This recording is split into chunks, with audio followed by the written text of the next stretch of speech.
Right, guys, now we're gonna just get out of here, head back to orbit. Just another clip in a different place to show you some different ways you can do this. Very, very, very flexible build. This is one I've used for a long time, and with the drop of the Witch Queen DLC last year, the Osteostriga became one of the new great pairing weapons. There are 3 total that work for this build. Osteostriga, which is what I swapped to, Thorn, which I started with, and also the Le Monarch bow as well, that functions in the same way. So the key is the pairing of any of those 3 weapons with the Necrotic Grip gauntlets. This works on any subclass of your choosing. It's always great, a great build for a solo player, especially if you're going Warlock. But I also have discovered that I really, really like it on the Strand build. And we've already talked about this, and I've already got other information on the prior setup. But I do want to quickly drill specifically into the mods that I have on that are specific to my setup for the Strand build. So this is kind of a modified version of that chaining Strand explosion build, but it focuses more on getting us melee energy back as quickly as possible. So I've got a resilience mod. I got kinetic siphon, rapid kinetic, create an orb of power. We've got kinetic targeting, so quicker target acquisition ADS for kinetics, and then ashes to assets bonus super on a grenade kill, because we're using a little bit of everything. You'll see how this all kind of funnels into each other to give you as much uptime as possible. Necrotic Grips, I've got my discipline mod, of course. Then I've got a melee kickstart, so I gain melee when it's fully expended. Grenade funnel blows create orbs of power. When we charge and consume our grenade, then get the kills with it, it counts for the grenade energy, so orbs of power are constantly popping. Then we've got a momentum transfer. Damage with a grenade reduces our melee cooldown. Then next on the robes, I've got a grenade mod, followed by emergency reinforcement. Shields become broken, we get the temporary armor charge, that's quality of life, and we get that by collecting orbs of power. Unflinching kinetic aim, since we are using kinetics, and then harmonic resistance, just because it was a single point that was left that may actually do something. Finally, on the boots here, we've got, again, resilience mod. We've got Absolution. All ability cools down when you pick up an orb. I am constantly making orbs, so it makes it really, really quick. Orbs of Restoration. We get a small amount of energy to whatever has the least when we pick up an orb. Then Invigoration, reduce melee cooldown anytime we pick up an orb. So you can kind of see how this is constantly funneling energy back if we actually move up and just pick them up. No big deal to move up and pick up orbs. Yet again, a Resilience mod again on our bond. We've got Reaper. After using class ability, the next weapon, Final Blow, will spawn in an orb. We've got 1-2 finisher. If we need a real quick charge on our melee, just do a finisher. Bam, there you go. Then Outreach, reduce melee cooldown when we use our class ability.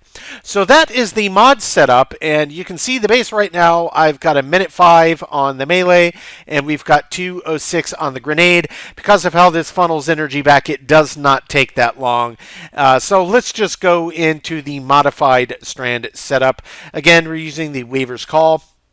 We're keeping that one on, and we're keeping the Mindspun Invocation and consuming our Shackle Grenade, which is what we still have equipped from the last Strand build I showed you, but we have swapped out our fragments. So Threat of Generation, dealing damage generates grenade energy. We're constantly dealing damage, so we're constantly getting energy pumped back into our grenade on top of all the mods and orb functionality. Then we've got Threat of Warding, picking up a orb of power grants Woven Mail. Woven Mail over on the left, it tells us we get Protective Mesh. Tightly Striven WAN Matter greatly reduces any incoming non-precision damage. Tied to that, when we have Woven Mail, weapon final blows create a tangle.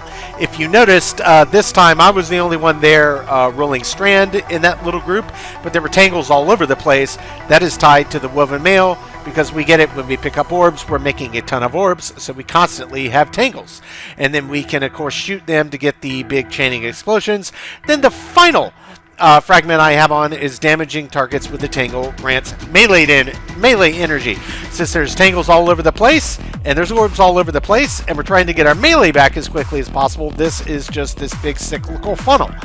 And the reason that I'm targeting melee over grenade is because we're already getting plenty of energy back on our grenade anyway, but the Necrotic Grips being a gauntlet, their power functionality is based on melee, so damaging combatants poisons them. That is true. That works with both the Osteo or the Thorn or the Monarch on the weapon side, but it also counts for melee, charged or otherwise.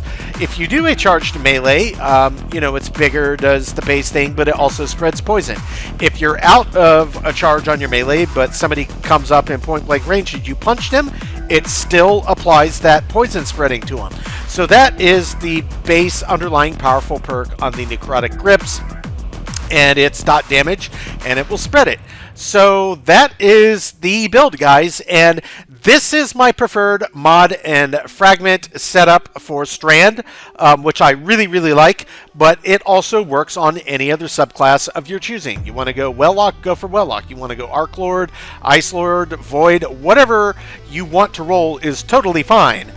The key is just Necrotic Grips paired with either Osteo Striga or Thorn, or also the Monarch bow. They all do the same thing. Those are the three weapons that make this amplified. They're kind of similar subclass kind of functionality, and they work symbiotically and strengthen each other's power. So that's the build, guys. That's what I wanted to show you. A lot of ways you can go about it. This is a very, very flexible build. This is an awesome piece of gear that has gotten better over time, especially with the drop of the Witch Queen with the Osteo. It really kicked it up a notch. I still also like Thorn if you're playing content where you want to sit back at range, have that greater control, and of course the remnants make it more powerful anyway. Or if you're a bow guy, try it out with a Monarch. Anyway, it doesn't matter. You have a lot of flexibility. My kind of just best advice I would give, take your time, read through your mods, and set it up symbiotically with your fragments and your aspects as best as you can, so that you can cycle back the best use of your energy functionality, all the while you're just poisoning and spreading that damage with Necrotic paired with the weapon of your choice. Guys, that's the build. I really appreciate you checking in as always, and we will catch you on the next one.